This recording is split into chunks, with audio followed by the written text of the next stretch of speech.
Yeah, thanks Fatu, and good afternoon to members of the media. Yeah, we're looking forward to it. Should be a very interesting one.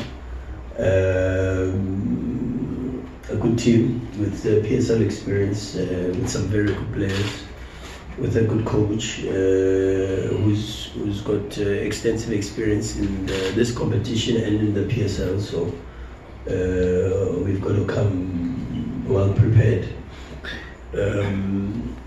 I got an opportunity a little bit last night to clear our game and check our performance against SuperSport, and also check their last game.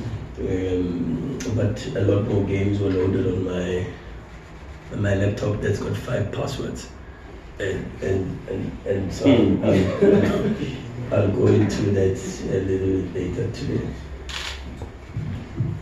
I thought you were about to say you've forgotten one of your passwords. You can't. No. All the staff members have my passwords. Oh. I share. All right. We'll take the first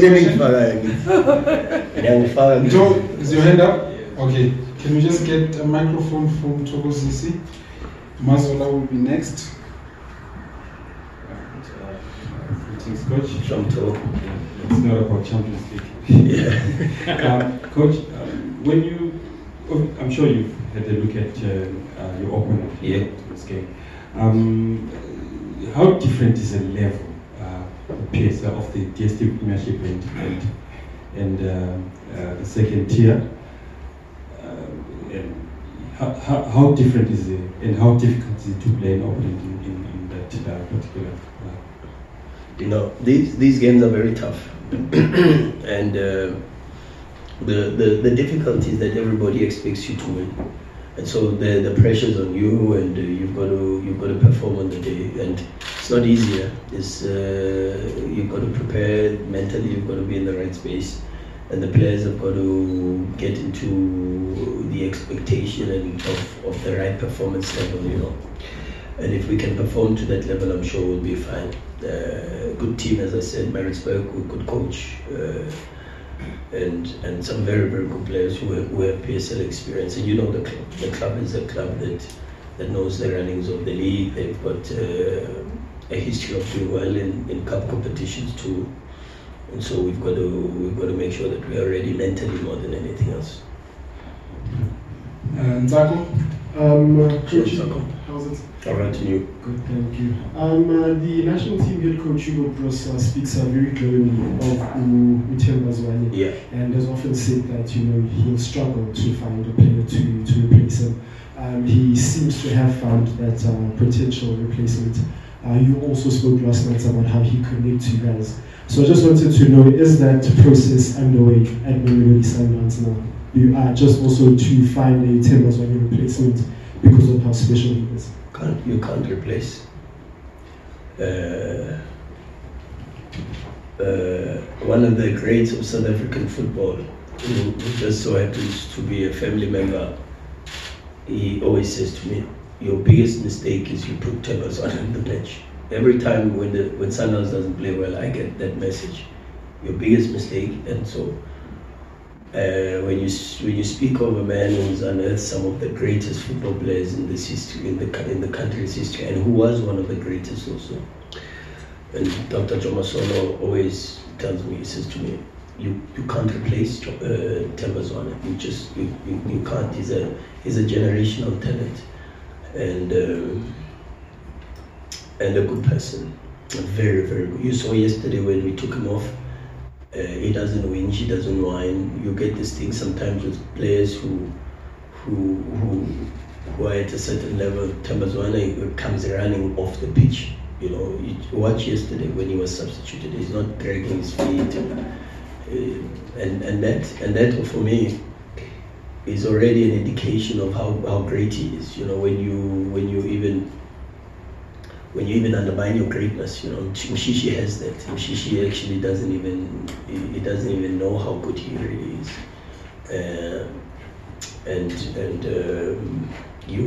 these type of players, it's very difficult. it will be another 10, 15 years until you find someone that will play and maybe surpass Mshishi's level. So I'm not even going to attempt to replace Mshishi because it's impossible. Mazola? Thanks, Fatu. Coach Coach Siema, Coach Jose Biero, and I think Coach Sia said the same thing about facing lower opposition. It's difficult. You sometimes have to go personally to go watch. Sundowns are no strangers to having to find information on the continent. How have you found it with Maritzburg? Because since they dropped to the lower division, I suppose information could be a little bit scarce. No, fortunately, there's and you got to also give credit to the PSL really, because we're getting a bit more coverage of the first division, and their latest game was on TV. In fact, I was just speaking to Deco outside because he was actually doing the commentary of that game. He covered. I was listening to some of his comments, and I asked him about one or two things because he saw the game live. And so just as I was walking in, I asked him about one or two things that he mentioned while he was doing the game. So fortunately, we do have access to that. And then I've got to give a lot of credit to the technical team that we have, particularly our analysis department, headed by Gulam. And we've got Dale, who's on field, on-site position analyst, and he does incredible work for us, where he covers a lot of the opponents. So he's done that, and as I said today, they loaded quite a bit of information on my things. So we'll spend a bit of time today and tomorrow trying to prepare and see exactly how they set up. And the difficulty also is that, sometimes you prepare for a certain way of playing, and then they come in the cup games when they play a team like Sundowns and they change completely. The first thing is the rules in the NFD do not allow for all your senior players to play. You've got to have a certain number of youngsters in your team at a certain point. But when you play the cup game, you can play all your senior players. And so already that is one of the biggest things that you've got to take into consideration. And so proper profiling and analysis of the squad and the depth of the squad and the players and even the players that don't regularly feature. For an example, like a La Masia, for an example, we had to even check where they have a player like Virgil Fries who hasn't been playing. They had Siabo Mazulu who was not playing in the previous round. But we had to do analysis on them to say in case they are in the starting lineup. But let's continue with the work. There's just quite a bit of work to do when you do it at that level and that depth, and that's the most complicated part, particularly against when you play against NFD opponents. Before Mahlatsi, let's just check, do we have maybe questions from the extra strong section? Do we have any hands? Let's not forget about them in the back. Okay? Mahlatsi, you can go ahead. Coach, Sure, I know it doesn't in any way represent a crisis, the issue of potentially the lack of goals. Having watched in most of the matches, he does make a contribution on the field, on and off the ball and that kind of stuff. But at the end of the day, his currency is goals. Sure. And they have not been coming. Is that something that maybe leaves you sometimes scratching your head, asking yourself, what must I do? I will be creative with the training and those kinds of things? I would lie to you if I said it doesn't worry me. I'm trying for him not to see that it worries me. I speak to him quite a lot. We spoke today just before I left training. In fact, we had a session today, and a lot of it was focused on the final third. And funny, he was banging goals in, and with his left foot. And I said to him, "Is this the return of Peter Shalulile?" He looked at me and I said, "No, it's the return of the left foot." So I'm hoping that he continues like this. We do a bit of work for him, And as I said even before, what I like is for all the players, they have to make a contribution, because our game is a little bit more detailed than just putting the ball into the back of the net for the strikers. There's so much work that they have to do in and out of possession. And as long as I still see that, I'm very happy, and I know the goals will come for sure. Every single striker, you go from Benzema to Cristiano to Haaland. I mean, I watched. It wasn't the Liverpool game where he missed with the left foot and an easy cross. Yeah, he tried to place it. He could have headed it. I don't know what game it was. I watched so much of Man City, but it was it wasn't the Manchester derby. Yeah, against Man United. Yeah, exactly. And he missed, but he scored after that. He scored an even more difficult one after that. So strikers go through these situations, and you just got to support them. And fortunately, he's also got good teammates around him. And these teammates support him and help him, and he'll be fine. He's a good person also, and he'll be fine. All right, let's move on the mic to Temba Shabalala. TT. Choose that first. I forgot Temba Shabalala, Josie FM. Thank you.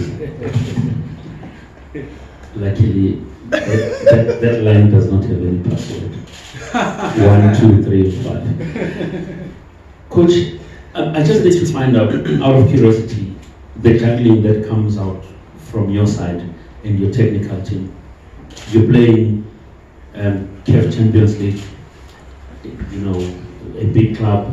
You come to your peers within the PSL, if I may use the term, and then you go down to the Nedbank where there's an NFT club. Just take us through your planning process as to prioritization of all these matches. As you've always said, that winning is a culture at Sundowns. How do you get it right, and how do you instill that to the players, that they get to take all the matches the same? Do they take them all the same, or they prioritize them according to the level of the matches?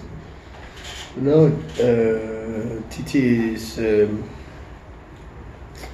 we have to. We don't have a choice, because when you draw a game at Sundowns, it's a national catastrophe.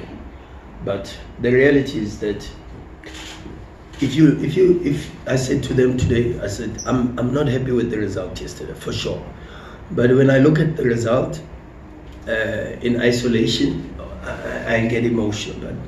But when I look at the performance and I watch the game without any sort of connotations,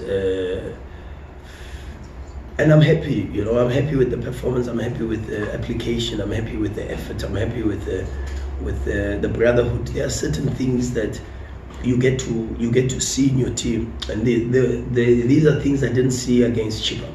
We won the game, but there were things that I didn't see, and so when I see these things, I'm in a better space, and so we just have to continue with this thing and have the same mentality, because the games are tough. Every single game for Sundowns is tough, and we have to win every single game. So we have to prepare in that way. Every single player has to be ready. We need everybody. Now is the time where everybody needs to raise their hand and say, I am part of this team, and I make a unique but special contribution to Mamelodi Sundowns. And it's another game where we have to not only just win, but also perform well and make sure that we get a good result. It's very difficult in South Africa, because sometimes in South Africa people say, no, you're winning, but still people are unhappy. They say you're not playing well. And then when you play well and you don't win, people say, no, but you've got to win, And sometimes it's, you ask yourself in South Africa, what is the, what's more important, the result or the style? When we lost in the semi-finals of the Champions League, when a lot of people were saying to me, this is the best performing team on the continent. Even a lot of people in South Africa were saying, no, but you've got to change the style of play, because you should play a little bit like the North Africans and put style aside and run for the result. And I said, no chance. And now we're trying to move in a space where we are playing well. Can we play better? For sure. some games better than others, but we can play better. In every single game, there's certain things we can improve, but we're also winning, and that's why I always say that this group of players doesn't get the credit that they really, really deserve, because today I see them and they come in and I look at their eyes, I look at their body language, and they still want more. They still want to play the next game. They still want to win the next game. They've got an appetite.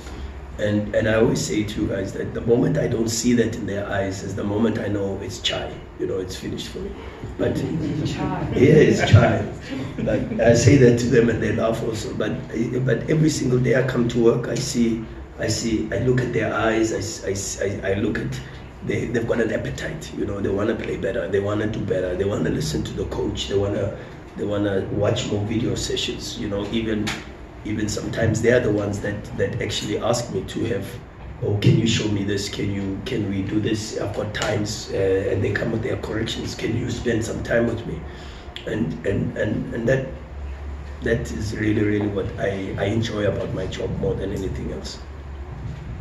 All right, are you covered, Mr. Nyana? You want the mic? Yeah. Okay. So that will be the last question. Save the best for last. Yes, Coach, just two quick questions. Another one is just a working story. I just asked it to Coach Jose earlier on. And I understand fully that you are big clubs operating on a different model. You will not expect how you introduce youth players like Supersport or Stellenbosch. But I noticed something. It was your first full season as a head coach last season. Towards the end, you were introducing a number of young players, but we don't see them anymore. Is this maybe how you are looking at introducing them? Maybe you make sure that you finish with the business of the league early, so that you don't have pressure results. You introduce them like that, and maybe what is the plan with them? Some of them. Loan them out. My question is born out of Coach Hugo Bros complimenting you guys as PSL coaches in terms of the introduction of youthful players and how we've been seeing them. And just a quick one again, you look around the reactions on the continent on this draw, everyone wanted to avoid Sundowns. In terms of the mentality, how is the approach? Knowing how they are looking at you, but also keeping your players grounded, because you still have these 2 or 3 stages to go through and get your second star. You sneaked it in there, but we'll allow it.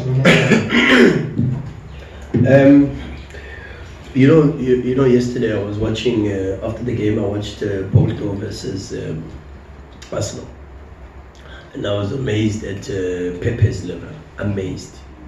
And I sat back and I said, I don't think we actually understand the amount of sacrifice,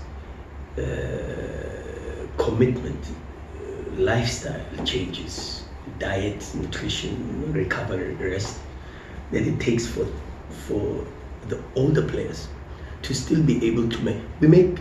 We make a lot about the younger ones, but when you look at a player like Dennis Onyango, for example, the other day we had a small-sided game and Dennis was making saves like a 50-year-old. I said, even after training, I said, guys, did you see, I asked the players, I said, did you see Dennis's level? They said, yeah, we saw. And really, the amount of work that he has to do on his body for him to still be at that type of level is incredible. And even probably more so than Mabena at 17, 18, and I don't think a lot of credit is given to the elder statesmen or the older players who are still going and still pushing and still maintaining a high competitive level in professional football.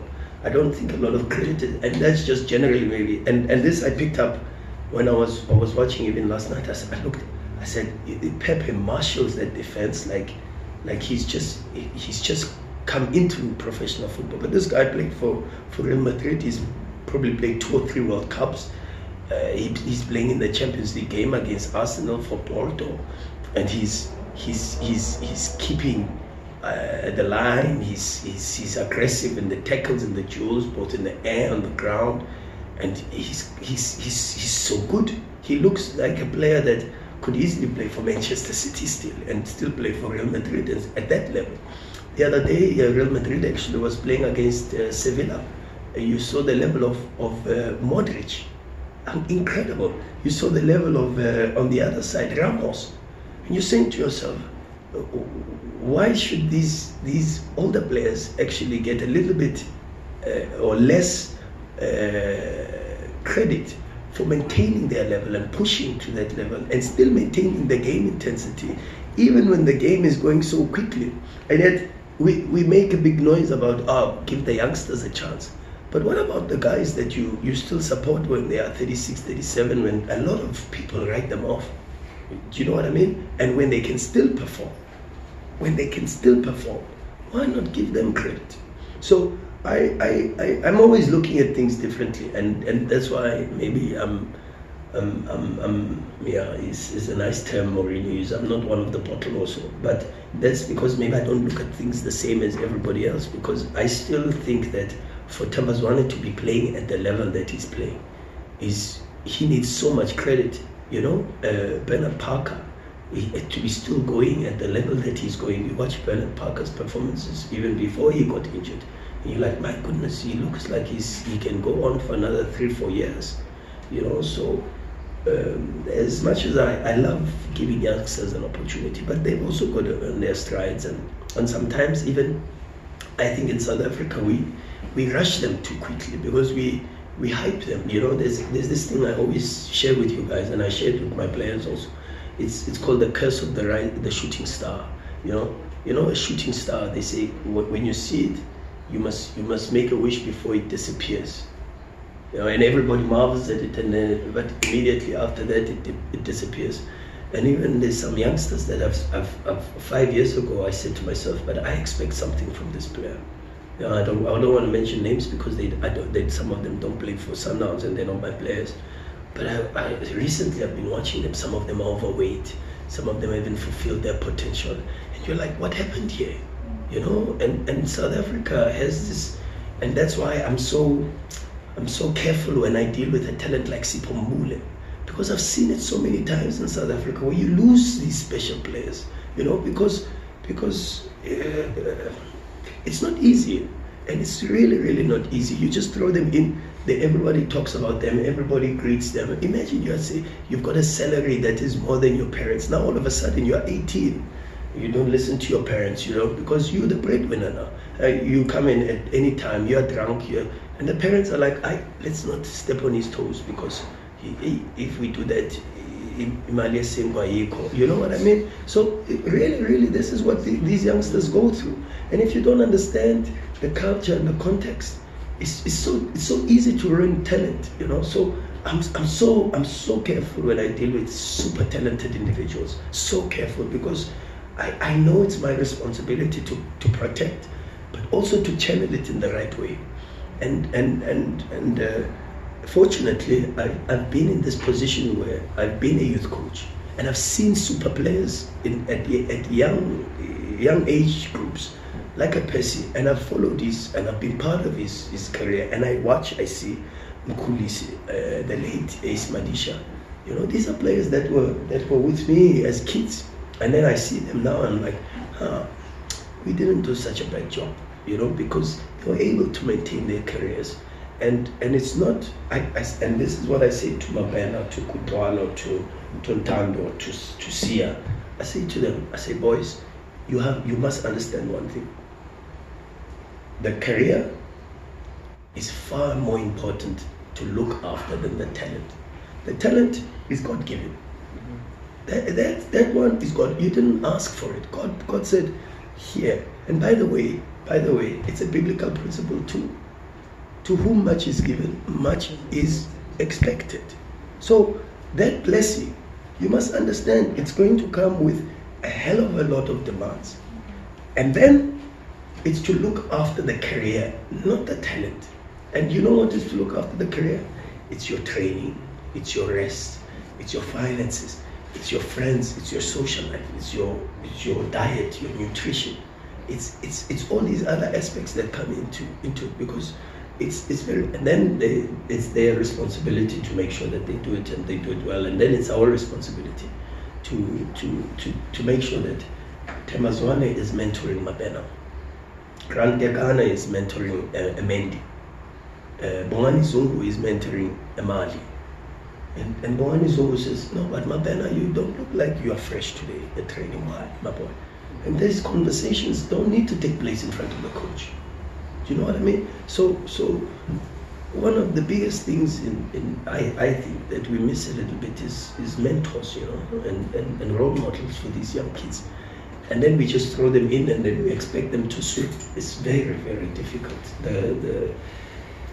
And then they make mistakes. You know, it broke my heart, and I don't know if this is the right platform, but it broke my heart. I saw someone sent me a video of this boy who paid 500 rands. Yes. It really killed me.